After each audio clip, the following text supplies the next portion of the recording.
Ini adalah pengalaman pribadi saya, Habib Ahmad Ibn Muhammad Al-Kaf, yang tak akan pernah terlupa tentang kemuliaan akhlak guru mulia Al-Habib Umar bin Hafid. Waktu itu, pertengahan April tahun 1994 Masehi, musim dingin di kota Tarim Hadramaut mulai menyapa kami, yang memang kami sendiri belum terbiasa dengan dinginnya cuaca Tarim tatkala musim dingin tiba. Al-Habib Umar pun telah menyiapkan untuk kami para santrinya dari Indonesia yang waktu itu sangatlah manja dengan sebuah selimut tebal yang mahal, masing-masing dari kami mendapatkan satu selimut. Kisah pun bermula, seperti biasanya selepas asyar, kami dan Al-Habib Umar menuju kota Tarim, untuk menghadiri rauhah dan maulid di kota tersebut. Selepas acara kami pun kembali ke kediaman Al-Habib Umar di kota Aidit. Biasanya kami pulang larut malam, tapi karena pada waktu itu Al-Habib Umar hanya memiliki satu mobil, maka kami pun selalu berebutan untuk menaiki mobil tersebut. Terkadang itu dimuat oleh 20 orang lebih, sehingga penuh di dalam dan di atas mobil. Kami berebut, karena memang jika kami tidak dapat tempat di mobil tersebut, terpaksa kami akan pulang dengan berjalan kaki yang berjarak kurang lebihnya 5 km. Saya dan dua teman saya pada waktu itu kurang beruntung. Walhasil, kami bertiga berjalan kaki untuk pulang ke rumah Al-Habib Umar. Sesampainya di tempat Al-Habib Umar, kami mendapati teman-teman kami yang lain telah mendapatkan selimut tebal yang baru saja dibagikan oleh Al-Habib Umar. Kami pun bergegas menemui Al-Habib Umar. Tetapi, lagi-lagi kami kurang beruntung, karena selimutnya telah habis. Al-Habib Umar mengatakan bahwa toko penjual selimutnya kehabisan stok dan berjanji akan memenuhi kekurangannya besok pagi. Kami pun pamit kepada beliau untuk tidur.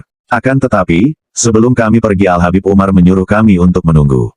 Kami menunggu Al-Habib Umar yang masuk ke dalam rumahnya. Beberapa saat kemudian Habib Umar pun keluar dengan membawa beberapa selimut tipis dan lusuh dan membagikannya kepada kami bertiga. Kami pun menerima selimut itu tanpa pikir panjang lalu kami pun pulang menuju asrama yang berada tepat di belakang rumah Al-Habib Umar. Kami membagikan selimut tipis dan lusuh pemberian Al-Habib Umar yang berjumlah 2 selimut besar dan 3 selimut kecil untuk kami bertiga. Baru saja kami meluruskan badan untuk tidur terdengar tangisan bayi yang tak henti-hentinya yang kami yakin itu adalah tangisan anak Al-Habib Umar yang masih bayi pada waktu itu. Kami pun sempat bertanya-tanya dalam hati kenapa bayi itu menangis sepanjang malam. Sambil tetap berusaha untuk memejamkan mata. Menjelang subuh suara tangisan bayi pun berhenti, mungkin karena kelelahan menangis sepanjang malam. Kami pun bergegas menuju ke Masjid Aidit yang terletak persis di depan rumah Al-Habib Umar sambil membawa kitab Nahwu yang akan kami pelajari setelah salat subuh di bawah bimbingan langsung Al-Habib Umar. Setelah selesai belajar Nahwu, kami pun pulang ke asrama kami. Di pertengahan jalan kami bertemu dengan Habib Salim anak dari Al-Habib Umar bin Hafid yang waktu itu masih berusia 6 tahun. Kami mencoba menyapa dan bertanya, "Wahai Salim, mengapa adik bayimu menangis tak henti-hentinya tadi malam? Apakah dia sakit?" Habib Salim pun menjawab, "Tidak, adikku tidak sakit." Jawab Habib Salim, "Lalu apa yang membuatnya menangis?" Tanya lagi kami. Dengan keluguannya Salim pun menjawab, "Mungkin karena kedinginan, karena semalam kami sekeluarga tidur tanpa selimut." Bagai tersambar petir kami terkejut mendengar ucapan polos tersebut. Kami pun berlari menuju asrama, untuk mengambil selimut lusuh yang ternyata milik keluarga Al-Habib Umar yang beliau berikan kepada kami, dan beliau sekeluarga rela tidur tanpa selimut, di dinginnya malam kota Tarim demi anak-anak muridnya. Kami kembalikan selimut tersebut kepada Al-Habib Umar sambil membendung air mata dan tanpa tahu harus berkata apa. Dengan senyum dan seolah-olah tak terjadi apa-apa, Al-Habib Umar menerima selimut dari kami dan menggantikan selimut tersebut dengan yang baru, yang juga baru saja dikirim oleh pemilik toko. Kami pun kembali ke asrama, tanpa dapat membendung lagi air mata kami yang melihat kemuliaan yang beliau berikan kepada kami. Sambil berkata di dalam hati, "Ya Allah, ternyata di abad ini masih ada orang yang berhati begitu mulia seperti beliau. Terima kasih ya Allah yang telah mempertemukan aku dengan manusia mulia di kehidupanku ini." Gelar Al-Hafid. Ujian dari Habib Munzir bin Fuad Al-Musawa, guru mulia kita Al-Habib Umar bin Hafid. Beliau sudah hafal 20.000 hadits di usia sebelum 20 tahun, lalu meneruskan hingga selesai ke 100.000 hadits. Namun saat kunjungan beliau kemarin, beliau menegur saya untuk tidak menyebutkan gelar Al-Hafid pada nama beliau. Al-Hafiz adalah gelar yang lazim diberikan para ulama lainnya, kepada para ulama yang telah menghafal lebih dari 100.000 hadits beserta sanad dan matanya. Demikian tawadunya guru mulia kita ini, tidak suka gelarnya disebut, padahal kini untuk masuk pesantren beliau di Darul Mustafa syaratnya mestilah hafal Al-Quran dan 2.000 hadits berikut sanadnya. Sekarang Mahat Darul Mustafa mempunyai peraturan baru, pesantren beliau itu yang masuk ke sana syaratnya hafal Al-Quran dan hafal 2.000 hadits. Demikian salah satu syarat bagi mereka yang mau belajar bersama beliau, karena barangkali beliau sudah melihat dan sudah waktunya menumpahkan tugasnya ilmu hadits yang beliau miliki, yang selama ini barangkali terpendam karena keterbatasan kemampuan dari orang-orang yang belajar kepada beliau. Karomah. Suatu saat Habib Umar bin Muhammad bin Salim bin Hafid ingin melakukan perjalanan dakwah ke pedalaman Afrika. Ketika itu, beliau ditemani oleh seorang mualaf bernama Homis. Homis adalah salah satu di antara orang-orang yang masuk Islam melalui perantara tangan Al-Habib Ahmad Masyhur bin Taha Al-Haddad, dan sering membantu kegiatan dakwah beliau selama di daerahnya. Pedalaman Afrika yang ingin dikunjungi oleh Al-Habib Umar harus melewati hutan belantara, yang mana hutan belantara Afrika terkenal akan hewan buasnya. Tapi, dengan mantap Habib Umar bin Hafiz memberikan isyarat untuk segera berangkat. Dimulailah perjalanan dakwah beliau. Sebelum masuk ke dalam hutan, beliau beserta rombongan dihentikan oleh beberapa orang polisi yang sedang berjaga di sebuah pos dekat dengan hutan yang ingin dilalui oleh Al-Habib Umar. Mereka hendak memperingatkan agar Al-Habib Umar tidak memasuki hutan, karena hari sudah malam. Ditakutkan beliau dan rombongan akan diserang oleh beberapa hewan buas yang keluar untuk mencari mangsa di saat malam tiba.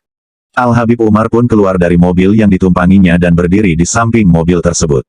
Serta-merta Al-Habib Umar memerintahkan seseorang untuk menggelar tikar di dekat mobil dan memerintahkan rombongan untuk membaca Maulid Al-Habsyi Sintut Durar. Pembacaan Maulid pun dimulai. Karena para polisi yang berjaga di pos itu beragama Kristen, mereka pun hanya bisa menonton dari kejauhan. Setelah pembacaan Maulid selesai, Al-Habib Umar mendapat isyarat untuk melanjutkan perjalanan malam itu juga. Para polisi itu tetap berusaha untuk mencegahnya, tapi Al-Habib Umar bersikeras ingin melanjutkan perjalanannya. Para polisi pun kalah argumen dan berinisiatif untuk mengikuti Al-Habib Umar dari belakang menggunakan mobil lain, takut kalau terjadi apa-apa dengan Al-Habib Umar dan rombongan. Di tengah perjalanan hal yang dikhawatirkan pun terjadi. Di depan mobil yang ditumpangi oleh Al-Habib Umar, muncul seekor singa. Ketika itu Al-Habib Umar duduk di kursi depan. Mulailah singa itu mengitari mobil tersebut. Walaupun demikian sang Habib tetap tenang, berbeda dengan rombongan lain yang mulai menunjukkan rasa ketakutannya. Tak lama kemudian, singa itu berhenti di depan jendela sebelah tempat duduk Al-Habib Umar, lalu menaikkan kaki depannya ke atas jendela. Al-Habib Umar pun tetap tenang tanpa menunjukkan rasa ketakutan sedikitpun. Lalu beliau berkata kepada supir, turunkan jendela ini.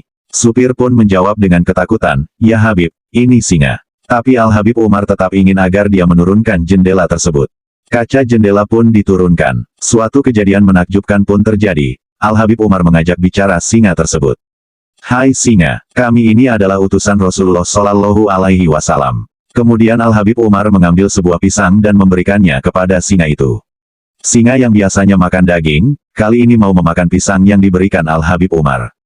Setelah memakan pisang itu, singa mengangguk-anggukkan kepalanya lalu pergi meninggalkan Al-Habib Umar dan rombongan. Perjalanan pun kembali dilanjutkan. Tak lama kemudian Al-Habib Umar dan rombongan sampai ke tempat tujuan. Setelah menyaksikan kejadian yang luar biasa itu, para polisi yang sebelumnya beragama Kristen, ingin mengikrarkan diri mereka untuk masuk agama Islam. Ternyata kejadian yang mereka saksikan menjadi sebab hidayah Allah Subhanahu wa Ta'ala yang ingin mengembalikan mereka ke dalam pelukan Islam. Karya-karya. Di tengah kesibukannya sebagai pendidik dan juru dakwah, Habib Umar masih sempat menulis beberapa kitab, di antaranya Isaf Tolibi Ridol Halak Bimakarimi Al-Halak, Taujihat Tulab, Syarah Mandumah Sanat Alawi, Hulukuna, Dahiroh Musyarafah, Khulasoh Madat An-Nabawi, Diaul Lami, Bidikri Maulidi Nabi As-Syafi, Syarobut Tohur Fidikri Siratu Badril Budur, Taujihat Nabawiyah, Nuril Liman, Al-Muhtar Sifa, Al-Sakim, Al-Wasatiyah, Mamlakatul Qo'apwal Adha, Muhtar Al-Hadid. Itulah biografi Guru Mulia, Habib Umar bin Hafid Tarim Yaman. Semoga dengan biografi ini, menambah kecintaan kita kepada orang-orang mulia di sisi Allah Subhanahu wa Ta'ala, khususnya kepada Habib Umar bin Hafid Tarim Yaman. Sekian. Dan jangan lupa untuk subscribe channel ini. Wassalamualaikum warahmatullahi wabarakatuh. Sumber www.laduni.id